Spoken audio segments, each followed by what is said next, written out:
Hi friends, mastmaga.comಗೆ ಸ್ವಾಗತ. ನಾನು ಅಮರ್ ಪ್ರಸಾದ್. ಸ್ನೇಹಿತರೆ, T20 ವರ್ಲ್ಡ್ ಕಪ್ನಲ್ಲಿ ವಿರಾಟ್ ಕೊಹ್ಲಿಯ ಡಲ್ ಪರ್ಫಾರ್ಮೆನ್ಸ್ ಬಗ್ಗೆ ಪ್ರಶ್ನೆಗಳು ಉದ್ಭವ ಆದಾಗ ರೋಹಿತ್ ವಿರಾಟ್ ಕೊಹ್ಲಿಯ ಬೆನ್ನಿಗೆ ನಿಂತಿದ್ರು. ಕೋಚ್ ರಾಹುಲ್ ಕೂಡ ಫೈನಲ್ನಲ್ಲಿ ವಿರಾಟ್ ಬ್ಯಾಟ್ನಿಂದ ದೊಡ್ಡ ಇನ್ನಿಂಗ್ಸ್ ಬರಬಹುದು ಅನ್ನೋ ಕಾನ್ಫಿಡೆನ್ಸ್ ತೋರಿಸಿದ್ರು. ಅವರ ನಿರೀಕ್ಷೆಗಳು ಸುಳ್ಳಾಗಲಿಲ್ಲ. ಕ್ರೂಷಿಯಲ್ ಪಂದ್ಯದಲ್ಲಿ, ಅಳಿವು ಉಳಿವಿನ ಪಂದ್ಯದಲ್ಲಿ, ವರ್ಲ್ಡ್ ಕಪ್ ಗೆಲ್ತೀವಾ ಇಲ್ವಾ ಅನ್ನೋ ಮ್ಯಾಚ್ನಲ್ಲಿ ಚಾಂಪಿಯನ್ ಆಟವನ್ನು ಆಡಿದ್ರು ಚಾಂಪಿಯನ್ ಪ್ಲೇಯರ್. ಫೈನಲ್ನಲ್ಲಿ ಒಂದು ಕಡೆ ಪಟಪಟ ಅಂತ ವಿಕೆಟ್ಗಳು ಉದುರುತ್ತಾನೆ ಇದ್ರೂ ಕೂಡ ಇನ್ನೊಂದು ಕಡೆ ಗಟ್ಟಿಯಾಗಿ ನಿಂತ್ಕೊಂಡು ವಿರಾಟ್ ಕೊಹ್ಲಿ ಇನ್ನಿಂಗ್ಸ್ ಬಿಲ್ಡ್ ಮಾಡಿದ್ರು. The greatest of all time ಗೋಟ್ಗೆ T20 ವರ್ಲ್ಡ್ ಕಪ್ನಲ್ಲಿ ಗ್ರೇಟೆಸ್ಟ್ ವಿದಾಯ ಸಿಕ್ಕಿದೆ.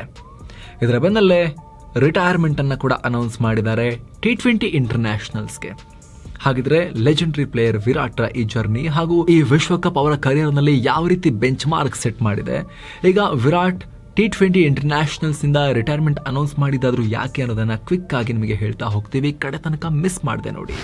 ವಿಶ್ವಕಪ್ನಲ್ಲಿ ಸ್ಥಾನ ಸಿಕ್ಕಿದ್ದಕ್ಕೆ ಟೀಕೆ. ಸ್ನೇಹಿತರೆ, ಕೇವಲ ವರ್ಲ್ಡ್ ಕಪ್ ಅಂತಲ್ಲ, ಸಣ್ಣ ಸಣ್ಣ ಫಾರ್ಮ್ಯಾಟ್ಗಳ ಯಾವುದೇ ಟೂರ್ನಿಗಳಿಗೆ ಸೀನಿಯರ್ ಪ್ಲೇಯರ್ಗಳು ಸೆಲೆಕ್ಟ್ ಆಗಬೇಕು ಅಂದರೆ ಹಲ ಪ್ರಶ್ನೆಗಳು ಬರ್ತವೆ. ಈ ಬಾರಿ ವಿರಾಟ್ ಹೆಸರು ವಿಶ್ವಕಪ್ ಸ್ಕ್ವಾಡ್ನಲ್ಲಿ ಬಂದಾಗ ಅದೇ ದ್ವಂದ್ವ ಶುರುವಾಗಿತ್ತು. ಇವರ ಸೆಲೆಕ್ಷನ್ ವಿರುದ್ಧ ಇದ್ದವರು ಒಂದು ಕಡೆ ಆದರೆ, ವಿದೇಶಿ ಲೆಜೆಂಡರಿ ಆಟಗಾರರು ಸೇರಿ ಹಲವರು ವಿರಾಟ್ಗೆ ಸಪೋರ್ಟ್ ಮಾಡಿದ್ರು. ವಿರಾಟ್ ರಂತ ಲೆಜೆಂಡರಿ ಪ್ಲೇಯರ್ ಆಯ್ಕೆ ಬಗ್ಗೆ ನೀವು ಚರ್ಚೆ ಮಾಡ್ತಿರೋದೇ ಆಶ್ಚರ್ಯ ಆಗ್ತಾ ಇದೆ ನಮಗೆ. ಅವ್ರನ್ನ ಹಾಕೋಬೇಕ ಬೇಡ ಅಂತ ನೀವು ಯೋಚನೆ ಮಾಡ್ತಾ ಇದ್ದೀರಾ, ಥಿಂಕ್ ಮಾಡ್ತಾ ಇದ್ದೀರಾ, ಏನಾಗಿದೆ ನಿಮಗೆ ಅಂತ ಭಾರತವನ್ನ ವಿದೇಶಿ ಆಟಗಾರರೇ ಕೇಳಿದ್ರು. ಪಾಕಿಸ್ತಾನಿ ಪ್ಲೇಯರ್ಸ್ ಎಲ್ಲ ಕೇಳ್ತಾ ಇದ್ರು ಏನಾಗಿದೆ ನಿಮಗೆ ಅಂತ. ಆದರೆ ಲೀಗ್ ಹಂತದ ಆರಂಭದ ಪಂದ್ಯಗಳಲ್ಲಿ ವಿರಾಟ್ ಪರ್ಫಾರ್ಮೆನ್ಸ್ ಡಲ್ ಆದಾಗ ಎಲ್ರಿಗೂ ತಲೆಬಿಸಿಯಾಗಿತ್ತು. ಏನಪ್ಪ ಈ ಥರ ಡಿಫೆಂಡ್ ಮಾಡ್ಕೊಂಡ್ವಿ, ಕಿಂಗ್ ಕೊಹ್ಲಿ ಅಂತ ಹಿಂಗಾಗ್ತಿದೆಯಲ್ಲ ಅಂತ. ಆದರೆ ವಿರಾಟ್ ಆಟದಲ್ಲಿ ಆ ಪ್ರೆಷರ್ ಕಾಣಲಿಲ್ಲ. ಅಗ್ರೆಸಿವ್ ಇಂಟೆಂಟ್ ಅಲ್ಲೇ, ಅಟ್ಯಾಕಿಂಗ್ ಮೋಡ್ನಲ್ಲೇ ಪ್ರತಿ ಪಂದ್ಯದಲ್ಲೂ ಇನ್ನಿಂಗ್ಸ್ ಓಪನ್ ಮಾಡೋಕೆ ಪ್ರಯತ್ನ ಪಡ್ತಾನೆ ಇದ್ರು. ಆದರೆ ಪ್ರತಿ ಬಾರಿ ಕಮ್ಮಿ ಸ್ಕೋರ್ಗೆ ಔಟ್ ಆದಾಗ ಡಗೌಟ್ನಲ್ಲಿ ಆ ಡಿಸಪಾಯಿಂಟ್ಮೆಂಟ್, ಹತಾಶೆ ಕಾಣಿಸ್ತಾ ಇತ್ತು ಅವ್ರದ್ದು. ಸೆಮೀಸ್ನಲ್ಲಿ ಔಟ್ ಆದ ನಂತರ ಅಂತೂ ಕೋಚ್ ರಾಹುಲ್ ಅವರಿಗೆ ಸಮಾಧಾನ ಹೇಳಿದ್ ಕೂಡ ನೀವು ಗಮನಿಸಿರ್ಬೋದು. ಆದರೆ ವಿರಾಟ್ ಅದೇ ಮ್ಯಾಚ್ ಮುಗಿಯೋ ಟೈಮ್ನಲ್ಲಿ ಎಮೋಷನಲ್ ಆಗಿದ್ದ ರೋಹಿತ್ಗೆ ಸಮಾಧಾನ ಮಾಡಿದ್ದು ಕೂಡ ಕಂಡು ಬಂತು. ಇದು ಅವರ ಮೈಂಡ್ ಸೆಟ್ ಅನ್ನು ತೋರಿಸುತ್ತೆ. IPLನಲ್ಲಿ ಉತ್ತಮ ಪ್ರದರ್ಶನ ಕೊಟ್ಟಿದ್ದ ಯಂಗ್ಸ್ಟರ್ ಯಶಸ್ವಿ ಜೈಸ್ವಾಲ್ ಇಡೀ ಸೀಸನ್ನಲ್ಲಿ ಬೆಂಚ್ ಕಾಯಬೇಕಾಯಿತು. ಪ್ರತಿ ಬಾರಿ ವಿರಾಟ್ ಔಟ್ ಆದಾಗಲೂ, ಅದರಲ್ಲೂ ಡಕ್ಔಟ್ ಆದಾಗ ಜೈಸ್ವಾಲಿಗೆ ಕೊಡ್ರಿ ಚಾನ್ಸು ಅನ್ನೋ ಒಪಿನಿಯನ್ಸ್ ಬಂದಿದ್ವು. ಆದರೆ ರೋಹಿತ್ ಹಾಗೂ ಮ್ಯಾನೇಜ್ಮೆಂಟ್ ಕೊಹ್ಲಿ ಮೇಲೆ ನಂಬಿಕೆ ಇಟ್ಟರು. 7 ಪಂದ್ಯಗಳಲ್ಲಿ ತಂಡ ವಿರಾಟ್ಗೆ ಆಸರೆಯಾಗಿದ್ದಕ್ಕೆ ಫೈನಲ್ ಮ್ಯಾಚ್ನಲ್ಲಿ ತಂಡಕ್ಕೆ ವಿರಾಟ್ ಆಸರೆಯಾಗಿ ಕಪ್ ಗೆಲ್ಲೋಕೆ ನಿರ್ಣಾಯಕ ಇನ್ನಿಂಗ್ಸ್ ಆಡಿಬಿಟ್ರು. ಆ ಇನ್ನಿಂಗ್ಸ್ ಇಲ್ಲ ಅಂದಿದ್ರೆ ಬಹುಶಃ 13, 14, 15 ಓವರ್ಗೆಲ್ಲ ಮ್ಯಾಚ್ ಮುಗಿದು ಹೋಗಿರ್ತಾ ಇತ್ತು. ಓಪನ್ ಸೀಕ್ರೆಟ್ ಆಗಿತ್ತು ರಿಟೈರ್ಮೆಂಟ್. ಸ್ನೇಹಿತರೆ, ನಾವು ರೋಹಿತ್ ಶರ್ಮಾ ಬಗ್ಗೆ ಹೇಳಬೇಕಾದ್ರದನ್ನೇ ಹೇಳಿದ್ವಿ.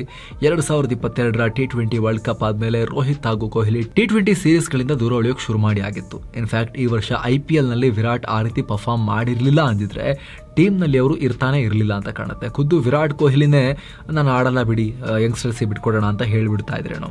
ಆದರೆ ತುಂಬ ಚೆನ್ನಾಗಿ ಅವರು ಆಟ ಆಡ್ತಾ ಬಂದಿದ್ರು IPLನಲ್ಲೆಲ್ಲ. ಹಾಗಾಗಿ ಇದೊಂದು ವರ್ಲ್ಡ್ ಕಪ್ ಆಡ್ತಾರೆ, T20 ಮೇಲೆ ಆಡಲ್ಲ ಅನ್ನೋದು ಒಂದು ರೀತಿ ಓಪನ್ ಸೀಕ್ರೆಟ್ ಆಗಿ ಉಳ್ಕೊಂಡಿತ್ತು. ಈಗ ಅಫಿಷಿಯಲ್ ಆಗಿ ಕೊಹ್ಲಿ ಅದನ್ನು ಅನೌನ್ಸ್ ಕೂಡ ಮಾಡಿದ್ದಾರೆ. ಇದು ನನ್ನ ಕೊನೆಯ T20 ವರ್ಲ್ಡ್ ಕಪ್, ಭಾರತಕ್ಕೆ ಆಡೋ ಕೊನೆ T20 ಪಂದ್ಯ. ಒಂದು ವೇಳೆ ಫೈನಲ್ನಲ್ಲಿ ನಾವು ಚಾಂಪಿಯನ್ಸ್ ಆಗಿಲ್ಲ ಅಂದ್ರೂ ಇದನ್ನು ಅನೌನ್ಸ್ ಮಾಡ್ತಾ ಇದ್ದೆ. ಇದು ಮುಂದಿನ ಜನ್ರೇಷನ್ನ ಪ್ಲೇಯರ್ಗಳು ಟೀಮನ್ನು ಮುನ್ನಡೆಸೋ ಟೈಮ್. ಅದ್ಭುತ ಯಂಗ್ಸ್ಟರ್ಗಳು ಭಾರತಕ್ಕೆ ಆಡ್ತಾ ಇದ್ದಾರೆ. ಅವರು ಭಾರತದ ಫ್ಲಾಗನ್ನು ಹಾರಿಸ್ತಾನೆ ಇರ್ತಾರೆ ಅನ್ನೋದರಲ್ಲಿ ಯಾವುದೇ ಡೌಟ್ ಇಲ್ಲ ಅಂತ ಹೇಳಿದ್ರು. ಟೀಮ್ಗೆ ಈ ಇಬ್ಬರು ಲೆಜೆಂಡ್ಗಳನ್ನು ವಾಪಸ್ ತಗೊಂಡ್ಬಂದಿದ್ದು ಒಂದು ಮಾಸ್ಟರ್ ಸ್ಟ್ರೋಕ್ ಡಿಸಿಷನ್ ಆಯಿತು. ವೆಸ್ಟ್ ಇಂಡೀಸ್ನ ಟಫ್ ಕಂಡೀಷನ್ ಹಾಗೂ ಅಮೆರಿಕದ ಹೊಸ ಕಂಡೀಷನ್ಗಳಲ್ಲಿ ಅನುಭವದ ಅಗತ್ಯ ಇತ್ತು. ಹಾಗಾಗಿ ಅಜಿತ್ ಅಗರ್ಕರ್ ನೇತೃತ್ವದ ಸೆಲೆಕ್ಷನ್ ಕಮಿಟಿಯ ನಿರ್ಧಾರ ಫಲ ಕೊಡ್ತು. ಇದರಿಂದ ಇಬ್ಬರು ಲೆಜೆಂಡ್ಗಳಿಗೆ ಕಪ್ ಜೊತೆ ರಿಟೈರ್ ಆಗೋಕೆ ಅವಕಾಶ ಸಿಕ್ತು. T20 ಇಂಟರ್ನ್ಯಾಷನಲ್ಸ್ನಲ್ಲಿ ಕೊಹ್ಲಿ ದಾಖಲೆಗಳ ರಾಶಿಯನ್ನೇ ಬಿಟ್ಟು ಹೋಗ್ತಾ ಇದ್ದಾರೆ. 125 ಪಂದ್ಯಗಳಲ್ಲಿ 4188 ರನ್ ಗಳಿಸಿದ್ದಾರೆ. ಆವರೇಜ್ 48.69ರಷ್ಟಿದ್ದು ಇಂಟರ್ನ್ಯಾಷನಲ್ T20ಗಳಲ್ಲಿ 2ನೇ ಅತಿ ಹೆಚ್ಚು ರನ್ ಸ್ಕೋರರ್. ಮೊದಲನೆಯವರು ರೋಹಿತ್ ಶರ್ಮಾ. ಇನ್ನು T20 ವಿಶ್ವಕಪ್ ಸೀಸನ್ ಒಂದರಲ್ಲಿ ಅತಿ ಹೆಚ್ಚು ರನ್ ಬಾರಿಸಿರೋದು ವಿರಾಟ್. 2014ರಲ್ಲಿ 319 ರನ್ ಬಾರಿಸಿದ್ರು. ಅತಿ ಹೆಚ್ಚು ಬಾರಿ ಪ್ಲೇಯರ್ ಆಫ್ ದಿಸ್ ಸೀರೀಸ್, ಅತಿ ಹೆಚ್ಚು ಹಾಫ್ ಸೆಂಚುರಿ, ಹೀಗೆ ಹಲವು ರೆಕಾರ್ಡ್ಸ್ ಇವೆ ಅವರ ಹೆಸರಲ್ಲಿ. ODI ಟೆಸ್ಟ್ ನಲ್ಲಿ ಕೊಹ್ಲಿಗೆ ಫ್ಯೂಚರ್. ಸ್ನೇಹಿತರೆ, ಯಂಗ್ಸ್ಟರ್ಗಳಿಗೆ ವಿರಾಟ್ ಚಾನ್ಸ್ ಬಿಟ್ಕೊಡ್ತಿದ್ದಾರೆ ಅನ್ನೋಕ್ಕಿಂತ ಹೆಚ್ಚಾಗಿ ವಿರಾಟ್ ತಮ್ಮ ನ್ಯಾಚುರಲ್ ಗೇಮ್ ಕಡೆಗೆ ಮತ್ತೆ ಫೋಕಸ್ ಮಾಡೋ ಟೈಮ್ ಬಂದಿದೆ. ಯಾಕಂದ್ರೆ ಈ ವರ್ಷ IPLನಲ್ಲಿ ನಾವು ನೋಡಿದ ವಿರಾಟ್ ಕೊಹ್ಲಿ ಟಿಪಿಕಲ್ ವಿರಾಟ್ ಕೊಹ್ಲಿ ಅಲ್ಲ, ಅದವರ ನ್ಯಾಚುರಲ್ ಗೇಮ್ ಅಲ್ಲ. ಅಂದ್ರೆ ವಿರಾಟ್ ಆ ರೀತಿ ಆಟ ಆಡೋಕ್ಕಾಗಲ್ಲ ಅಂತಲ್ಲ, ಅವರು ಯಾವ ಫಾರ್ಮ್ಯಾಟ್ನಲ್ಲಾದರೂ ಯಾವ ರೀತಿ ಬೇಕಾದರೂ ಬ್ಯಾಟಿಂಗ್ ಮಾಡೋ ಎಬಿಲಿಟಿ ಇರೋ ಒಬ್ಬ ಹೈ ಕ್ಲಾಸ್ ಪ್ಲೇಯರ್. ಒಂದು ಟೈಮಲ್ಲಿ 3 ಫಾರ್ಮ್ಯಾಟ್ಗಳಲ್ಲಿ ನಂಬರ್ 1 ಪ್ಲೇಯರ್ ಆಗಿದ್ರು. ಆದರೆ ಈಗ T20 ಹೊಸ ರೂಲ್ಸ್ಗಳಿಂದ ಬಹಳಷ್ಟು ಅಗ್ರೆಸಿವ್ ಬ್ಯಾಟಿಂಗನ್ನು ಕೇಳ್ತಾ ಇದೆ. ವಿರಾಟ್ ಈ ಸಲ ಆ ರೀತಿ ಆಡೋಕೆ ತಮ್ಮನ್ನು ತಾವು ಟ್ಯೂನ್ ಮಾಡಿಕೊಂಡು ಪ್ರಯತ್ನ ಪಡ್ತಾ ಇದ್ರು.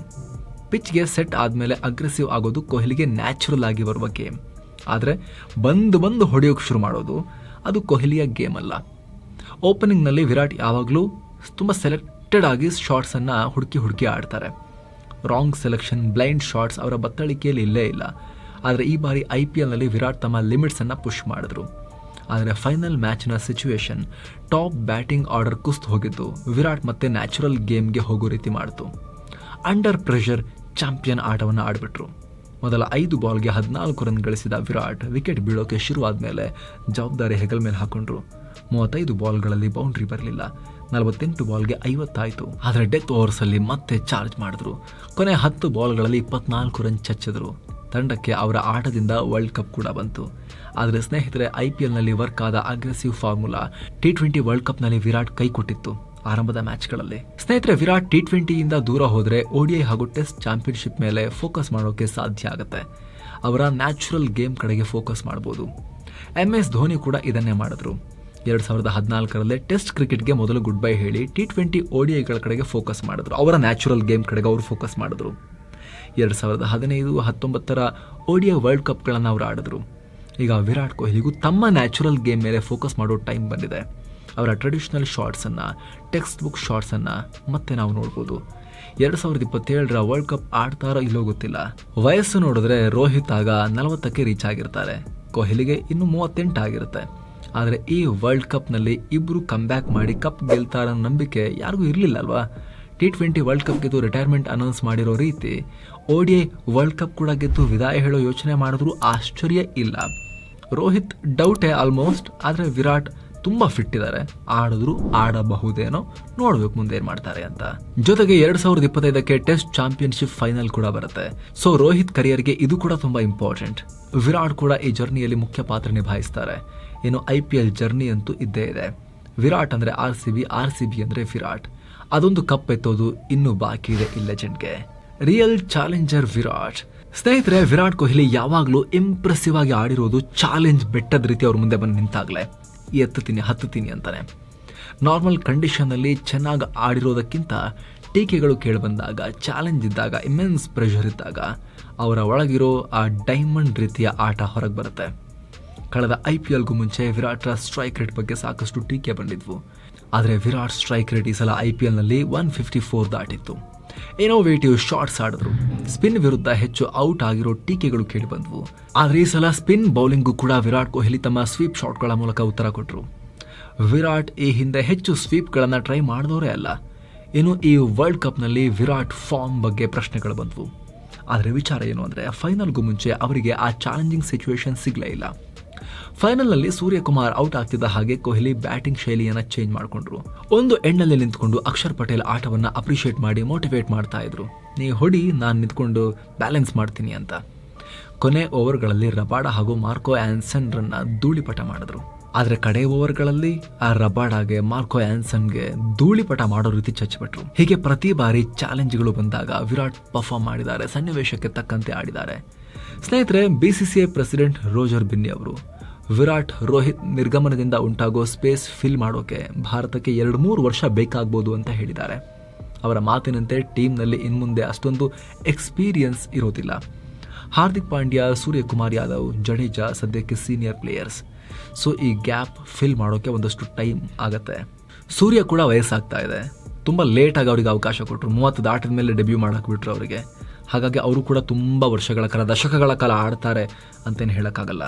ಹಾಗಾಗಿ ಈ ಹಿರಿಯರಿಂದ ಖಾಲಿಯಾಗೋ ಜಾಗ ಫಿಲ್ ಮಾಡೋದು ಚಾಲೆಂಜಿಂಗ್ ಇದೆ. ಬಟ್ ಭಾರತದಲ್ಲಿ ಕೇಪಬಲ್ ಯಂಗ್ಸ್ಟರ್ ಪ್ಲೇಯರ್ಸ್ ಇದ್ದಾರೆ. ಶುಭ್ಮನ್ ಗಿಲ್ ವಿರಾಟ್ರ ಸ್ಥಾನವನ್ನು ತುಂಬುತ್ತಾರೆ ಅನ್ನೋ ನಿರೀಕ್ಷೆ ಇದೆ. ಅದೇ ರೀತಿ ಯಶಸ್ವಿ ಜೈಸ್ವಾಲ್, ರಿಂಕು ಸಿಂಗ್ರಂತಹ ಪ್ರತಿಭೆಗಳು ಬರ್ತಾ ಇದ್ದಾರೆ. ರವಿ ಬಿಷ್ಣೋಯ್ ಅಂತ ಸ್ಪಿನ್ನರ್ಗಳು ಬರ್ತಾ ಇದ್ದಾರೆ. ಆದರೆ ಕನ್ಸಿಸ್ಟೆಂಟ್ ಆಗಿ ಆಡಿ, ಹೌದು ಈ ಸೀನಿಯರ್ಗಳ ಜಾಗ ತುಂಬೋಕೆ ನಾವೇ ಯೋಗ್ಯರು ಅಂತ ಅವ್ರು ಸಾಬೀತು ಮಾಡಿ ತೋರಿಸ್ಬೇಕು ಅಷ್ಟೇ. Consistency is key. ಕನ್ಸಿಸ್ಟೆಂಟ್ ಆಗಿ ಆಡ್ತಾ ಇರಬೇಕು. ಇಂಜುರಿಯನ್ನು ಪ್ರಿವೆಂಟ್ ಮಾಡಬೇಕು, ಬೇಗ ರಿಕವರ್ ಆಗಬೇಕು, ಮತ್ತೆ ಕನ್ಸಿಸ್ಟೆಂಟ್ ಆಗಿ ಆಡ್ತಾನೆ ಇರಬೇಕು. 1 ಮ್ಯಾಚ್ 2 ಮ್ಯಾಚ್ ಮತ್ತೆ ಕಮ್ ಬ್ಯಾಕ್ ಮಾಡಬೇಕು. ಇಲ್ಲಾಂದರೆ ತುಂಬ ಗ್ರೇಟ್ ಟ್ಯಾಲೆಂಟ್ಗಳು ಕೂಡ ವೇಸ್ಟ್ ಆಗಿಬಿಡ್ತವೆ. KL ರಾಹುಲ್ ರೀತಿ ಆಗಿಬಿಡುತ್ತೆ ಇಲ್ಲಾಂದರೆ. Thank you so much. ಮತ್ತೆ ಭೇಟಿ ಆಗ್ತಿರೋಣ. ನಮಸ್ತೆ.